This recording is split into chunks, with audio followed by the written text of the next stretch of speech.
Greetings, fellow Earthlings. Today is July 8th, 2024, and this is episode 26 of MindMosaic.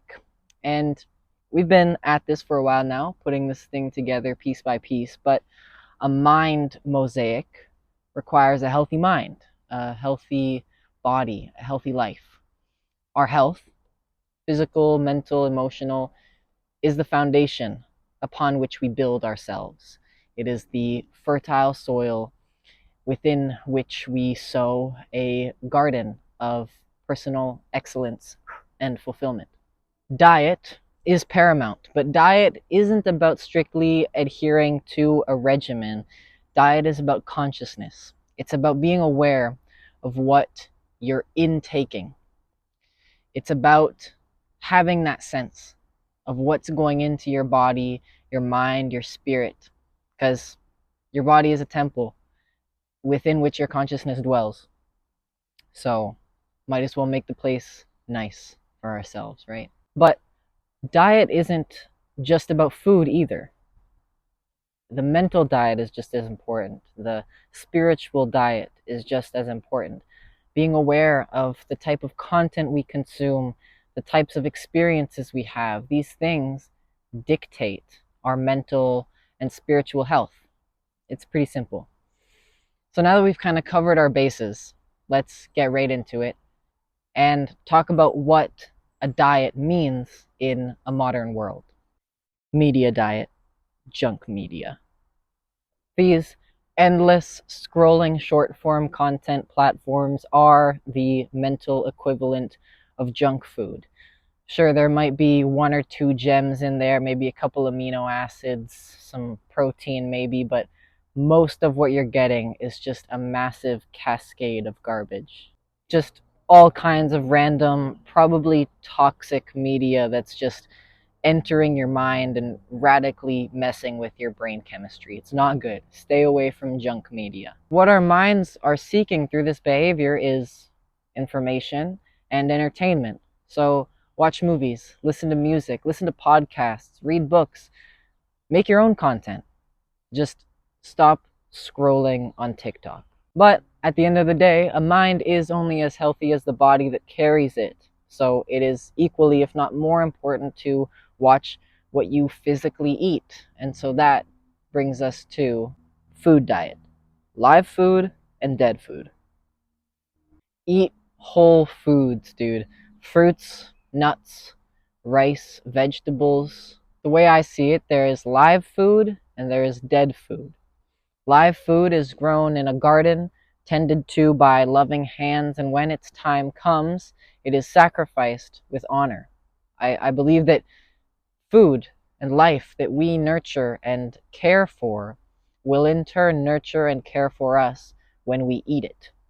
But our agriculture systems are wildly broken. You have overproduction, underconsumption, waste, soil degradation, industrial chemical pesticides, insanely horrendous industrial animal abuse. I mean, the list goes on and on. I believe that all of this sort of agricultural malpractice taints the food in some way and makes it dead food. I encourage everyone to grow your own food. And if you can't, then just grow baby greens. Everyone can grow baby greens. You're lying if you say you don't have time to grow baby greens. It's super easy. But if you don't want to, then volunteer at a community garden. Start a community garden. Then you can feed the people. And if you can't do that either, just try to buy locally produced foods and yeah, just eat that as much as you can. Your body will thank you by making you feel amazing and healthy. But diet isn't just about phones or food either. It's about experience. The experiences we have.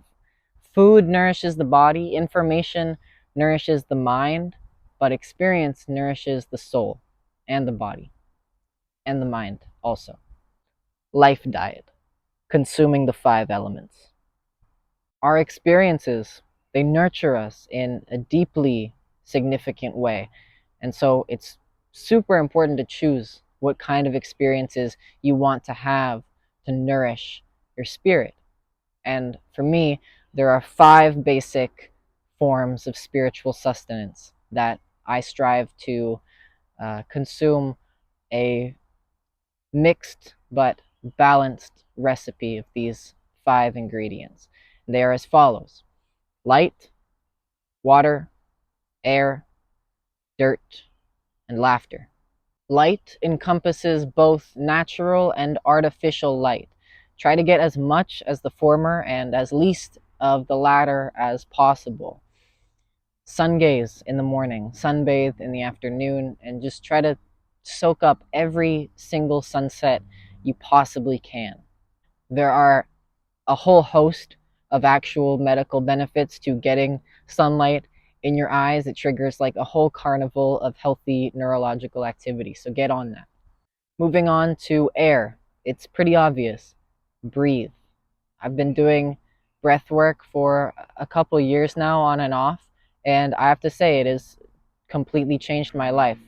Um, I can use my breath as a tool now to pretty much instantly anchor myself into my present experience. And I have ADHD, so if it can do that for me, then I can only imagine what kind of benefits it will grant to uh, neurotypical individuals. But this is only the tip of the iceberg.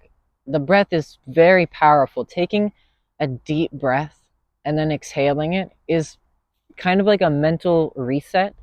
Um, it somehow simultaneously can quiet the mind, awaken the body, and sort of shake us out of whatever stagnation we might find ourselves in. Breathing also fills me with vitality and eudaimonia, a sense of richness and fulfillment. It also reinforces our ancient symbiotic relationship with plants and with trees more specifically. So when I breathe,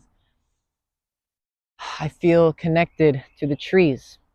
And being able to feel that harmonious relationship, that interplay between us and the natural system within which we're integrated is a deeply profound and beautiful thing to get to experience through such a simple medium as the breath. So, with all of that said, let's take 3 deep breaths to come into the present, revitalize our bodies, and to connect with nature. We'll start on 3 full breaths. 1, 2.